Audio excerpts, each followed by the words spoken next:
श्रीमद् भागवतम स्कंद द्वितीय अध्याय तृतीय शुद्ध भक्तिमय सेवा हृदय परिवर्तन श्लोक संख्या 19 शब्दार्थ अनुवाद तात्पर्य इस डिवाइन ग्रेस श्री भक्तिवेदांत स्वामी प्रभुपाद के द्वारा स्ववीडवराहोष्ट्रखरहि संसुतः पुरुषः पशु नयत्कर्णपथोपेतो जातु नाम गदाग्रजः। शब्दार्थ श्व कुत्ता, वीटवराह ग्रामीण शुकर जो विष्ठा खाता है, उष्ट्र ऊंट, खरही तथा गधों से, संस्तुतः पूर्णतया प्रशंसित, पुरुषः व्यक्ति, पशु पशु न कभी नहीं, यद उसका, कर्ण कान, पथ रास्ता, उपेतः पहुंचा हुआ, जातु किसी समय, नाम पवित्र नाम, गदाग्रजः समस्त बुराइयों से उद्धार करने वाले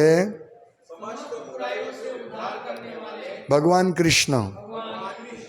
अनुवाद कुत्तों, सूकरों, ऊंटों तथा गधों जैसे पुरुष उन पुरुषों की प्रशंसा करते हैं जो समस्त बुराइयों से उद्धार करने वाले भगवान श्री कृष्ण की दिव्य लीलाओं का कभी भी श्रवण नहीं करते। तात्पर्य बहुत लंबा है और प्रभुपाद इस श्लोक में बहुत भारी, श्लोक ही भारी है, श्लोक ही भारी है। तात्पर्य में एक फकरा पढ़ूंगा, फिर हम प्रत्येक फकरे में देख लेंगे। तात्पर्य, जन सामान्य को यदि जीवन के उच्चतर आध्यात्मिक मूल्यों के विषय में सुव्यवस्थित रूप से शिक्षा नहीं दी जाती तो वे पशुओं से ज़्यादा अच्छे नहीं हैं, और इस श्लोक में उनकी समता कुत्तों, शुकरों, ऊंटों तथा गधों से की गई है। आधुनिक विश्वविद्यालय की शिक्षा एक तरह से मनुष्य को कुकरों की मनोवृत्ति प्रदान करती है, जिससे किसी बड़े मालिक की सेवा की जाए। तथाकथित शिक्षा को पूरी कर लेने के बाद तथाकथित शिक्षित व्यक्ति किसी नौकरी के लिए द्वार द्वार कुत्तों की भांति घूमते रहते हैं, और उनमें से अधिकतर यह कहकर दुत्कार दिए जाते हैं कि कोई स्थान नहीं है। जिस प्रकार कुत्ते उपेक्षित पशु हैं और एक रोटी के टुकड़े के लिए अपने स्वामी की आज्ञापूर्वक सेवा करते हैं, उसी प्रकार मनुष्य भी पर्याप्त फल पाए बिना स्वामी की आज्ञा का पालन करता है। ओम ज्ञानतिमिरान्धस्य ज्ञानाञ्जन शलाकया चक्षुरुन्मीलितं येन तस्मै श्रीगुरवे नमः। नाम श्रेष्ठम मनुमपि शचिपुत्रमत्र स्वरूपम रूपम तस्याग्रजमरुपुरी माधुरीं गोष्ठवतीं राधाकुंडम गिरिवरमहो राधिका माधवासं प्राप्तो यस्य प्रतितो कृपया श्रीगुरुं तं नतोऽस्मि। वन्देऽहं श्रीगुरु श्रीयुतपदकमलं श्रीगुरुन् वैष्णवांश्च श्रीरूपं साग्रजातं सहगण रघुनाथान्वितं तं सजीवं साद्वैतं सावधूतं परिजनसहितं कृष्णचैतन्यदेवं श्रीराधा कृष्णपादान् सहगण ललिता श्रीविशाखान्वितांश्च। हरे कृष्णा कृष्णा कृष्णा हरे हरे, हरे राम राम राम हरे हरे, हरे कृष्णा। ये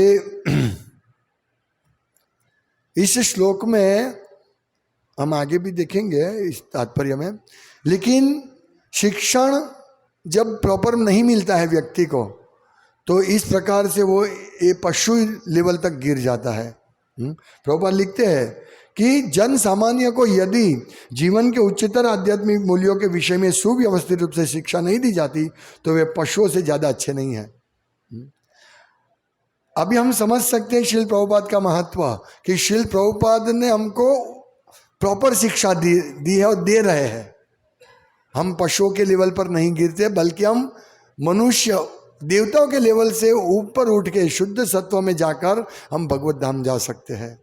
हाँ, यहाँ इस भौतिक समाज, इस जगत में भौतिक शिक्षा जिसमें लोग इंजीनियर बनते हैं, डॉक्टर बनते हैं, वैज्ञानिक बनते हैं, लेकिन उनका लेवल नीचे उतर जाता है, क्योंकि सुव्यवस्थित रूप से शिक्षा नहीं दी जाती। यहाँ एकमात्र शिक्षा दी जाती है, खूब डिग्री प्राप्त करो और किसी अच्छे व्यक्ति के वहाँ नौकरी करो, किसी अच्छी कंपनी में नौकरी करो, यही शिक्षा दी जाती है। हाँ, इसकी वजह से क्या होता है, लोगों का पतन होता है। यहाँ प्रभुपाद लिखते हैं कि आधुनिक विश्वविद्यालय की शिक्षा एक तरह से मनुष्य को कुत्तों की मनोवृत्ति प्रदान करते हैं। कुत्ते क्या होते हैं, कुत्ते घर घर जाते हैं, खाना देने के लिए वो खड़ा रहता है, पूंछड़ी पटपटाता है, फिर नौकर खाना देता नहीं तो लकड़ी से मारता है। हाँ? ये श्वान वृत्ति। वहां से लिया, नहीं मिला तो भगा देगा मालिक, फिर भी वापस हो जाएगा उसके पास और दुम हिलाएगा, मुझे खाना दो खाना दो खाना दो। तो ये है कि ये कुत्तों की मनोवृत्ति क्या है कि कभी बड़े मालिक की सेवा की जाए, जिससे किसी बड़े मालिक की सेवा की जाए। वो मालिक की सेवा करता है, मालिक थोड़ा उसको खाना देता है, पूरा रात चौकी करता है। तथाकथित शिक्षा को पूरी कर लेने के बाद तथाकथित शिक्षित व्यक्ति किसी नौकरी के लिए द्वार द्वार कुत्ते की भांति घूमते रहता है और उसको नौकरी मिलती है, लेकिन उसको प्रॉपर वर्तर, क्या बोलते हैं उसको, सैलरी नहीं मिलती है उसको प्रॉपर कहते हैं। जैसे हम देखते हैं, मैंने आगे भी बताया था कि ये जो आईटी की जॉब है उसमें मालिक क्या चाहता है कि तुम 24 घंटा हमारे यहाँ रहो। मैं तुमको खाना दूंगा, सब कुछ दूंगा, लेकिन तुम यहाँ रहो।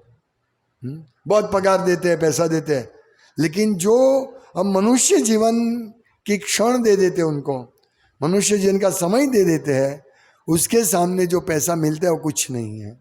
यही बात कहते हैं कि एक कुत्ता एक रोटी के टुकड़े के लिए अपने स्वामी की आज्ञापूर्वक सेवा करते हैं, उसी प्रकार मनुष्य भी पर्याप्त फल पाए बिना स्वामी की आज्ञा का पालन करता है।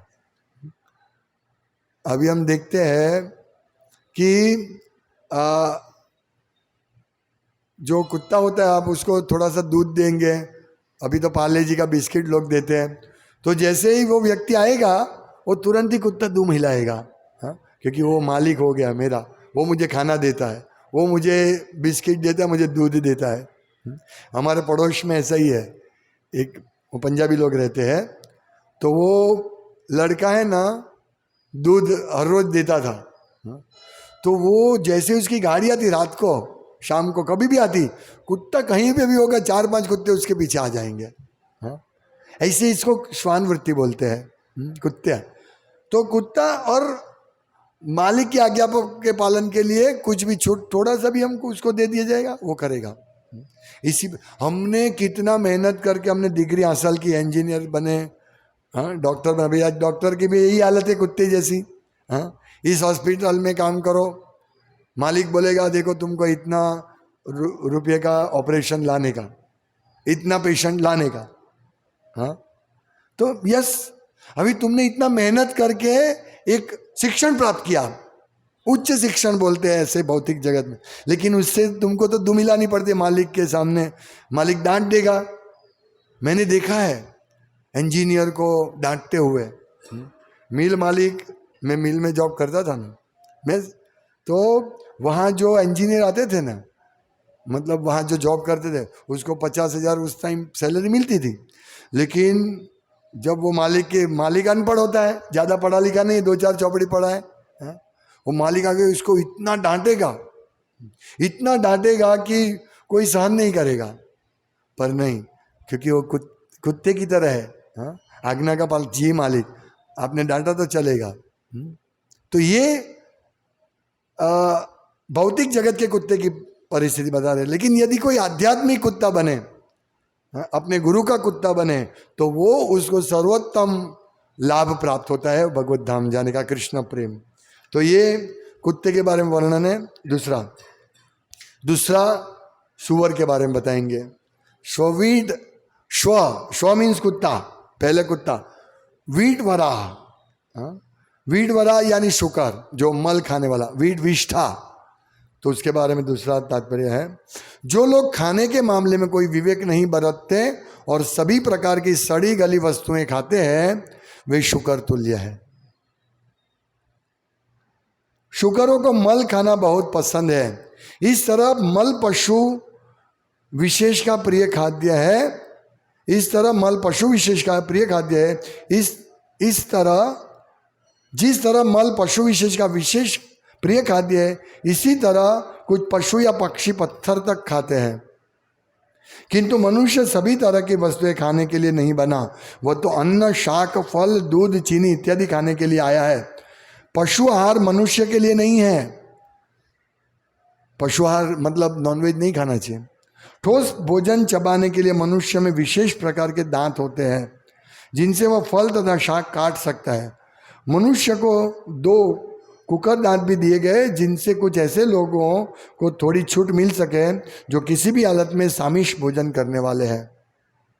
यानी जो लोग ऐसे जो मांसी खाते हैं तो उनके लिए 2 कुत्ते के दांत दिए गए, या आगे के 2 दांत, जिससे वो हड्डी या मांस खा सकते हैं। लेकिन वो किसके लिए है?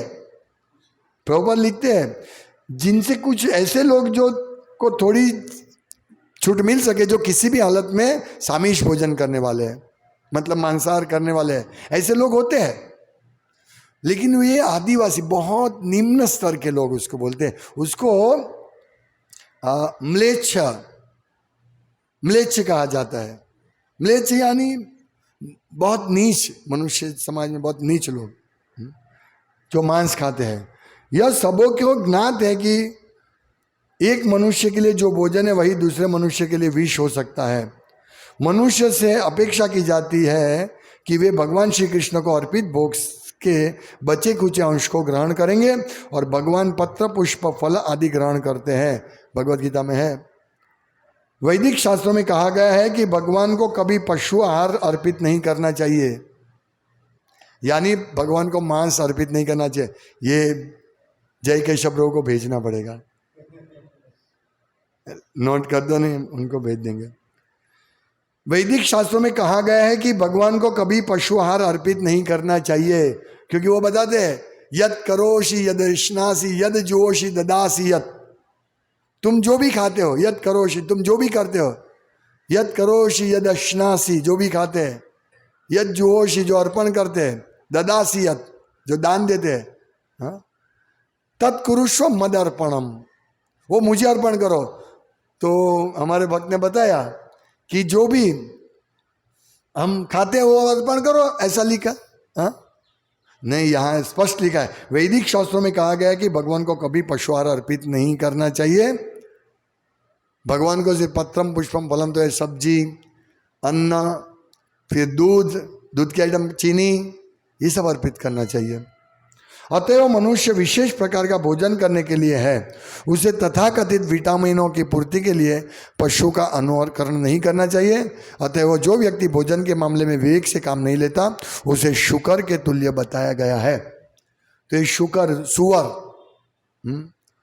शुकर कौन है? जो कुछ भी खा लेता है, उसका कोई विवेक नहीं है क्या खाना चाहिए क्या नहीं खाना चाहिए, कुछ भी खा लेता, कुछ भी पी लेता है। पशु, मनुष्य को प्रोटीन की आवश्यकता होती है, इससे, और चर्बी की आवश्यकता है, विटामिन की आवश्यकता है, लेकिन उसके लिए उसको गाय को मार के या पशु को मार के नहीं जीना चाहिए। उसको गाय का दूध पीना चाहिए, ये चर्बी है, फैट मिलेगा। तो इस प्रकार से फलों को खाना चाहिए, इसमें सब विटामिन मिलेंगे। तो जो लोग ये, और विशेष करके मनुष्य जीवन में सिर्फ और सिर्फ कृष्ण प्रसाद खाना चाहिए। यदि हम मनुष्य जीवन जीना चाहते हैं तो कृष्ण प्रसाद, जो जिसकी संस्तुति भगवद गीता में की गई है, पत्रम पुष्पम फलम तोयम यो में भक्त्या प्रयच्छति। अभी सिर्फ शाकाहारी भी खाना नहीं है, मनुष्य को क्या खाना चाहिए? भगवान को अर्पण करते, तदहम भक्ति रूपरहतम अश्नामी प्रेतात्मनः। और जो इस प्रकार भक्ति से 2 बार, यानी भगवान, कोई बोलते भाई हम बिना लहसुन प्याज वाला जैन फूल लाके भगवान को अर्पण करेंगे तो इस श्लोक में मना है। भक्ति पूर्वक अर्पण करना चाहिए, यानी जो जिसमें भगवान के प्रति प्रेम है, थोड़ा सा भी प्रेम है, श्रद्धा है, उसको खुद बना के भगवान को अर्पण करना चाहिए और वही खाना चाहिए, बाजार से लेके नहीं। तो ये एक पॉइंट है। और वो दूसरा भी श्लोक है ना, मात्रा वो क्या है कि सिर्फ यज्ञाशिष्ट आसीन्न संतो मुच्यंते सर्व किल्बिषा, यज्ञ में अर्पण करके जो व्यक्ति प्रसाद ग्रहण करता है वो सब मुच्यंते सर्व किल्बिषा, वो सब पापों को से मुक्त हो जाते हैं। ये पचन्त्यात्म कारण, लेकिन जो अपने लिए बनाता है वो सिर्फ और सिर्फ पाप खाता है।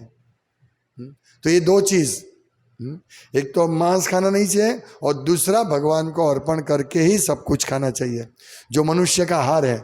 हाँ, लेकिन यदि कोई व्यक्ति मांस खाता है फिर भी वो धीरे धीरे भगवत गीता पढ़ के इस प्रकार से भगवान को प्रार्थना करेगा धीरे धीरे, तो वो इसमें से मुक्त हो सकता है। जैसे हम में से कई भक्त पूर्व जीवन में जब भक्ति में, उससे पहले मांस खाते थे, शराब पीते थे, लेकिन क्योंकि भगवान की कृपा उनके ऊपर हुई, उन्होंने भगवान की सेवा की, इसीलिए वो मलवत त्याग हो गया वो सब चीज का, है ना, मलवत त्याग, कि उसको कोई देखेगा नहीं। अभी पहले क्या था, अभी भी आज भी ये झापा बाजार में जाते हैं, इतनी बदबू आती है ये मांस का, लेकिन जो व्यक्ति मांस खाते उसको वो सुगंध आएगी।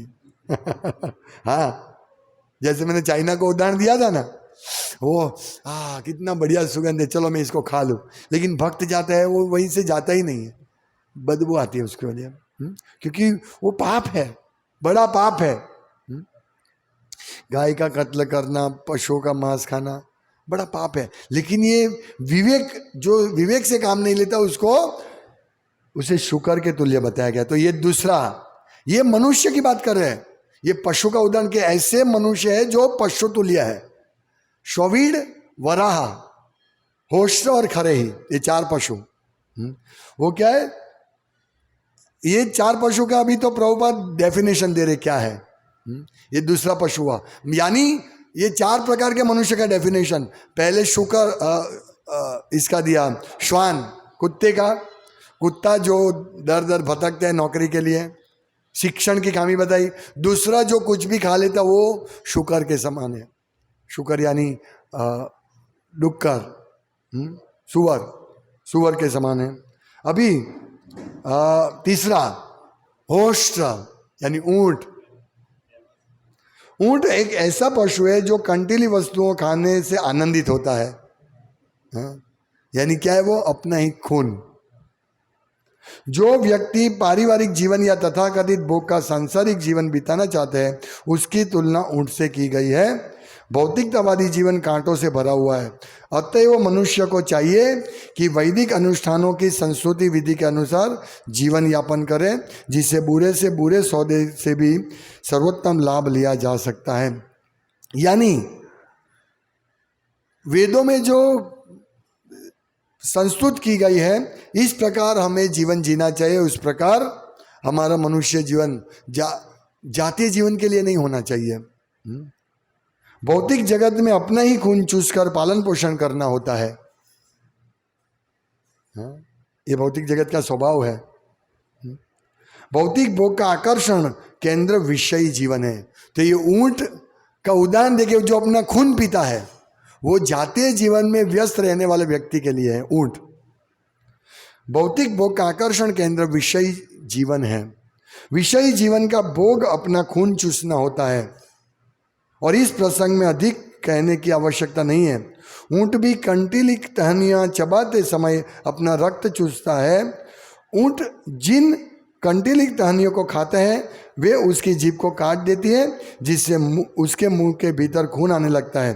रक्त के साथ मिलकर कांटे मूर्ख ऊंट के लिए स्वाद उत्पन्न कर देते हैं और वह झूठे आनंद के साथ कांटे खाने में लगता लगा रहता है। इसी प्रकार बड़े बड़े व्यापारी और उद्योगपति जो विभिन्न साधनों से या संदेहास्पद साधनों से धन कमाने के लिए कठोर परिश्रम करते हैं, वे अपने ही रक्त से मिश्रित अपने कर्मों का कंटीला फल खाते हैं। इसीलिए भागवत में इन रुग्ण पुरुषों की गणना ऊंटों के साथ की गई है। यानी जो व्यक्ति सिर्फ पैसे कमाने के लिए पड़ा है और वो दिखता ही नहीं कि ये मैं पैसा तो कमा रहा हूं, लेकिन इसका कर्म फल मुझे बांधेगा।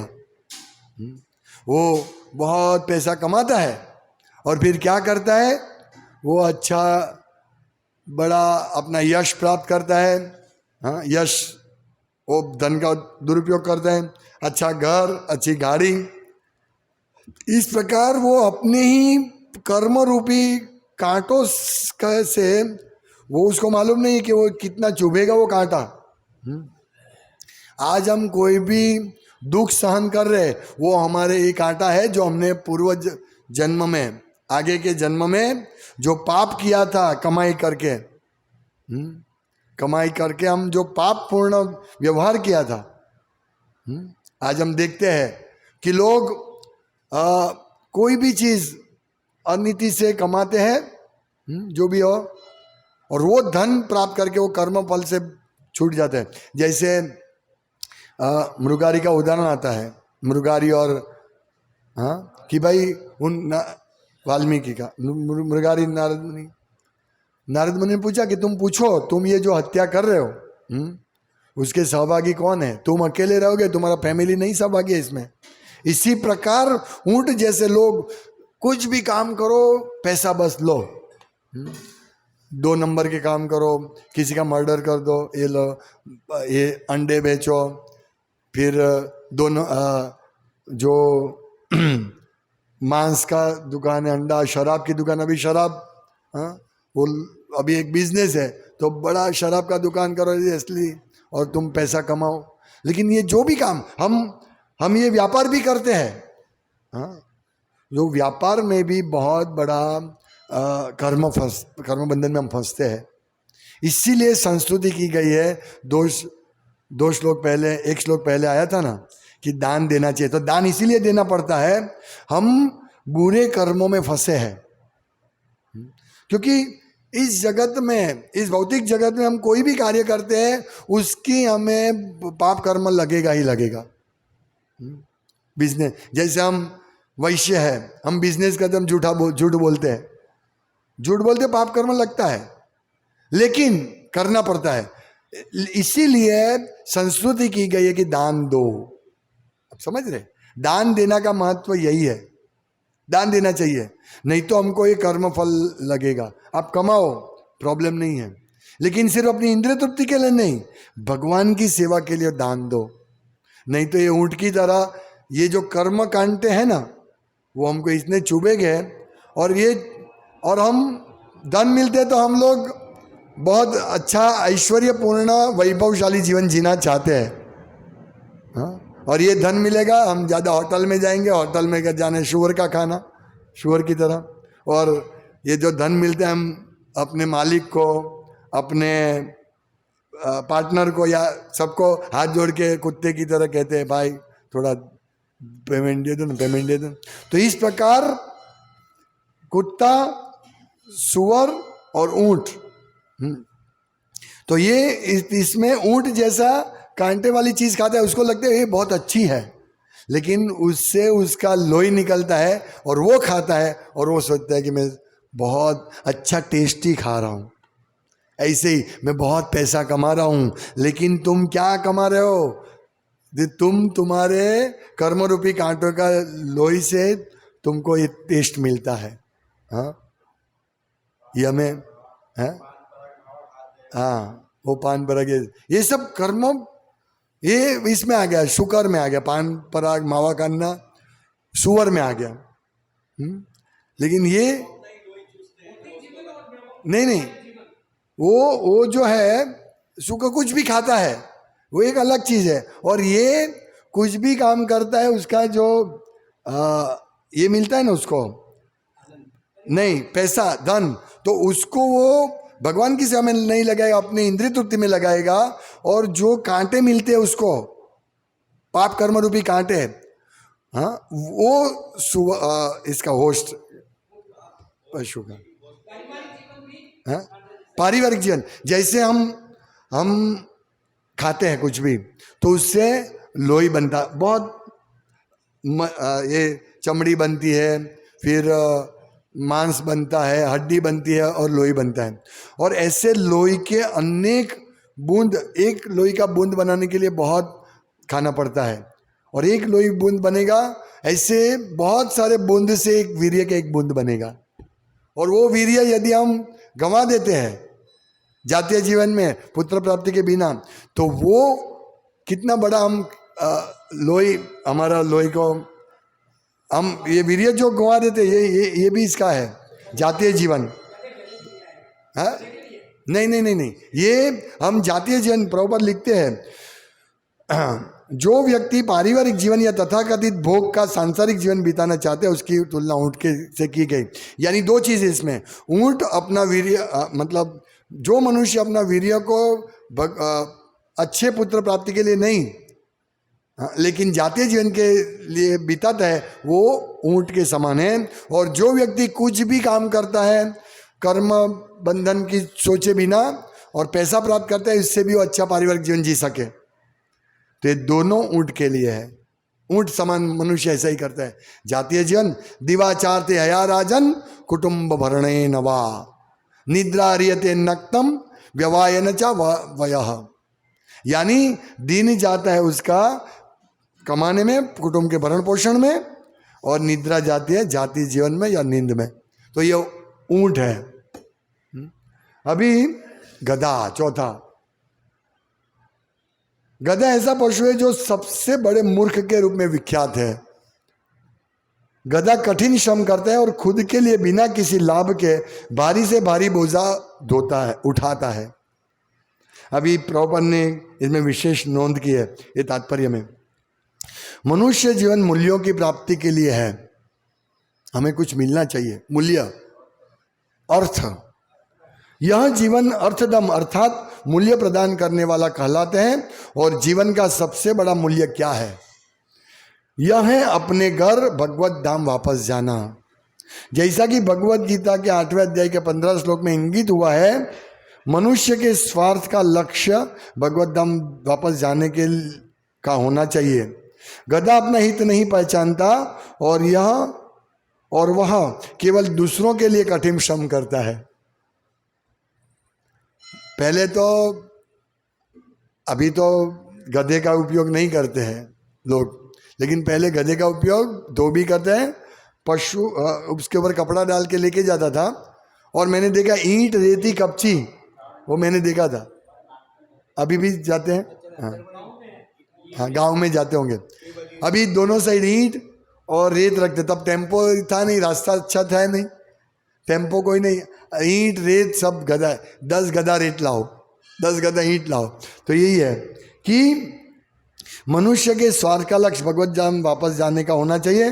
गधा अपना हित नहीं पहचानता और वह केवल दूसरों के लिए कठिन श्रम करता है।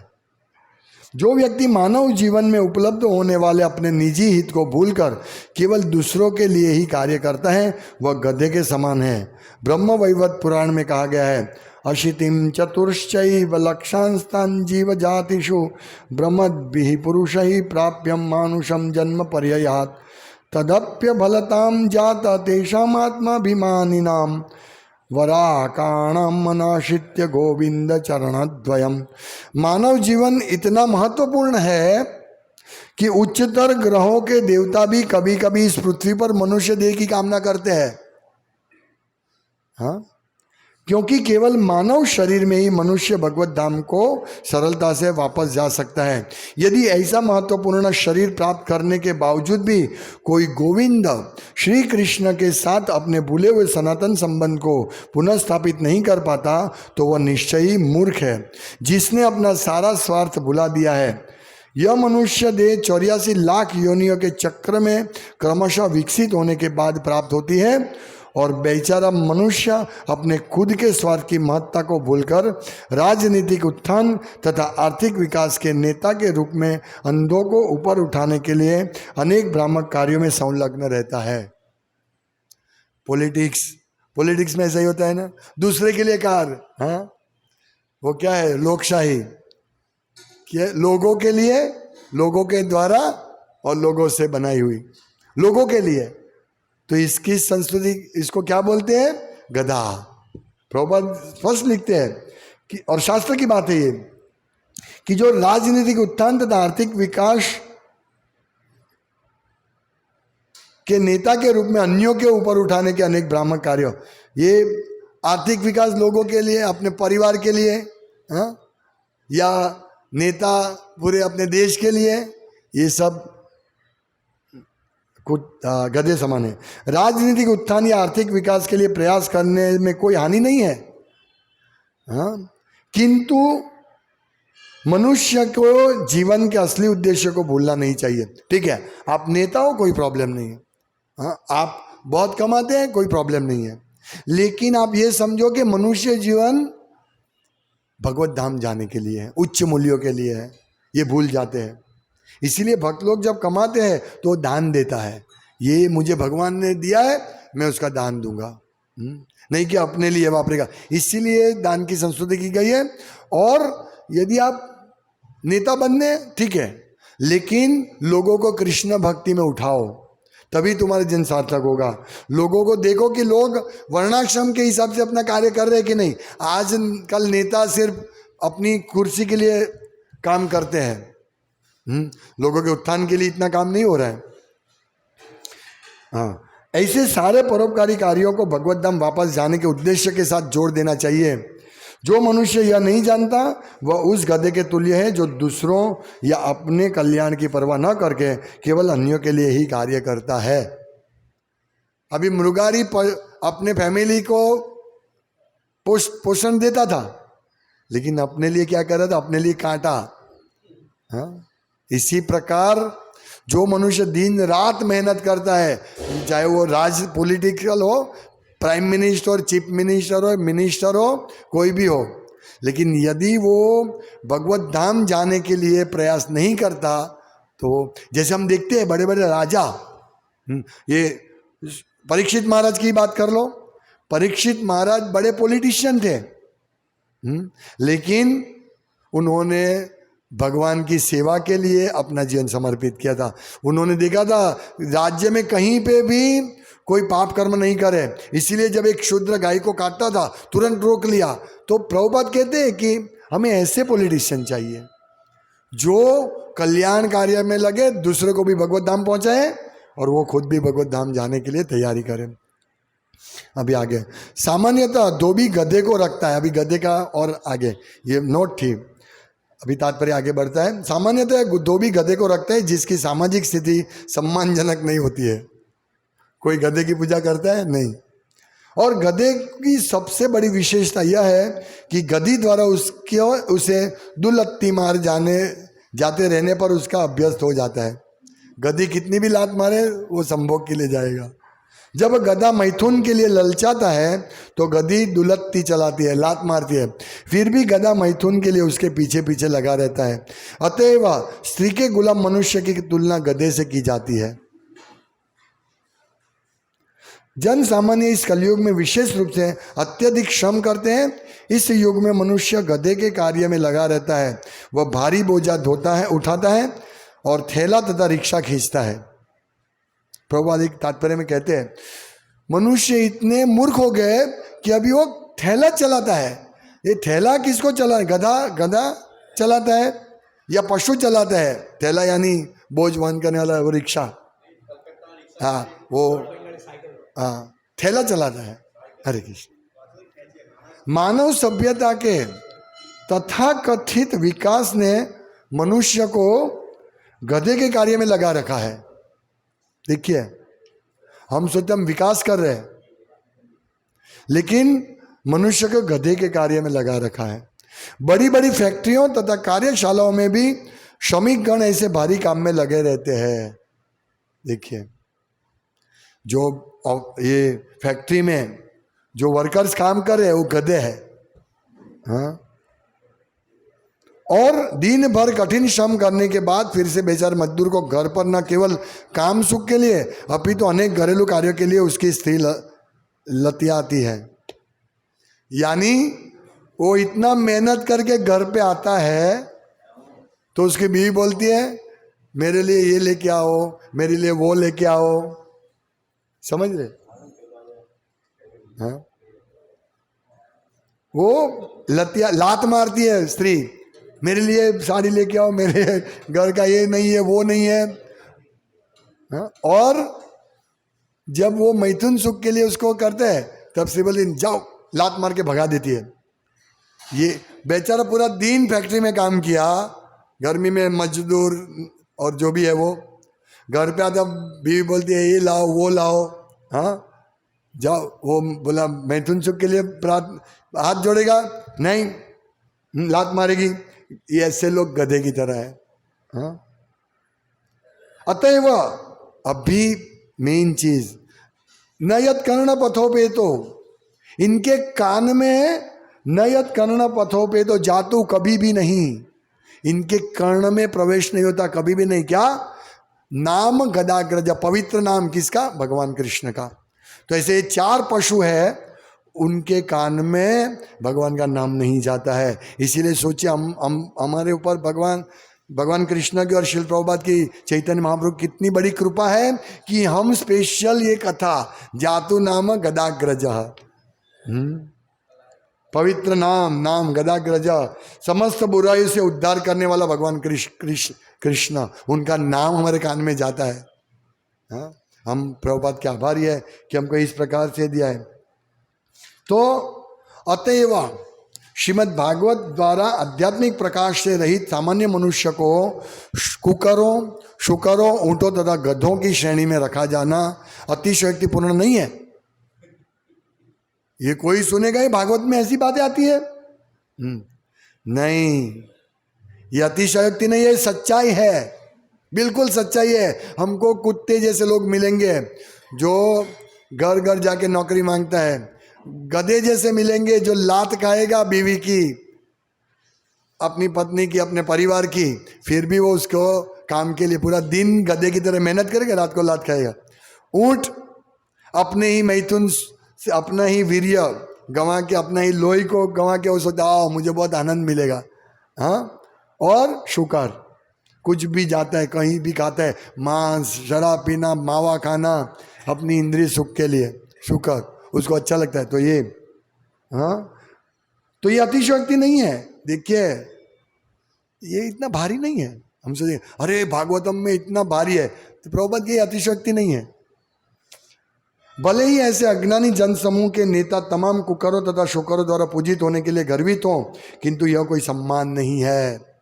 ओहो, हमारे देश के नेता ये बहुत अच्छे हैं, उनको सम्मान दिया जाता है, लेकिन वो कौन सम्मान करते हैं? स्ववीड बला होष्टे खरई संस्तुत पुरुष पशु। वो एक बड़े ऐसे लोग बड़े कुत्ते को संस्तुति करते हैं पशु की, चाहे वो कृष्ण भक्त नहीं हो। फिर भी भागवत तो खुला घोषित करता है कि कोई व्यक्ति भले ही ऐसे कुकरों सुकरों के वेश में मनुष्य का नेता हो, किंतु यदि उसे कृष्ण के विज्ञान से अवगत होने में अभिरुचि नहीं है तो ऐसा नेता भी पशु के अतिरिक्त और कुछ नहीं है। यानी उसको कृष्ण का विज्ञान होना चाहिए, धार्मिक नहीं, हिंदू धर्म का झंडा लेके नहीं, कृष्ण विज्ञान। कृष्ण विज्ञान और हिंदू धर्म में फर्क है। सनातन धर्म जिसमें धर्म की शिक्षा दी जाती है। धर्म क्या है? धर्मंतु साक्षात भगवत प्रणीतम। जो कृष्ण भक्ति के विषय को समझता है, जो कृष्ण भक्ति को समझता है, राम भक्ति को समझता है, वही सच्चा नेता है, हाँ। यदि राम भक्ति नहीं समझता है, कृष्ण भक्ति नहीं समझता, वो पशु के अतिरिक्त और कुछ नहीं है। उसे शक्तिशाली प्रबल पशु या बड़ा पशु कहा जा सकता है, किंतु श्रीमद् भागवत के अनुसार उसे अपने नास्तिकतावादी स्वभाव के कारण मनुष्य की कोटि में कभी नहीं रखा जा सकता। अथवा दूसरे शब्दों में कुकरों सुकरों जैसे व्यक्तियों के ईश्वर विहीन नेता पशुओं से भी बढ़कर हैं, जिनमें पाश्विक गुणों का अनुपात अधिक है। तो इनको तो जो व्यक्ति ईश्वर विहीन है वो पशुओं से भी बढ़कर है। हाँ? यानी पशु भी अच्छे कहलाते हैं उनके लिए, ये प्रभुपाद कहते हैं, क्योंकि पशु तो ये सब जो करते हैं उनके ऊपर गुणों की असर से करता है, और प्रकृति के प्रभाव से वो करता है, पशु उसका स्वभाव से वो करता है। लेकिन जो मनुष्य मनुष्य भी ऐसे पशु की तरह करेगा तो वो पशु से भी बदतर है। हरे कृष्णा। श्रीमद् भागवतम की जय। वांछाकल्पतरुभ्यश्च कृपा सिंधुभ्येव च पतितानां वैष्णवेभ्यो नमो नमः। हाँ मैच की दो नोंधो नहीं, हाँ बंद करो।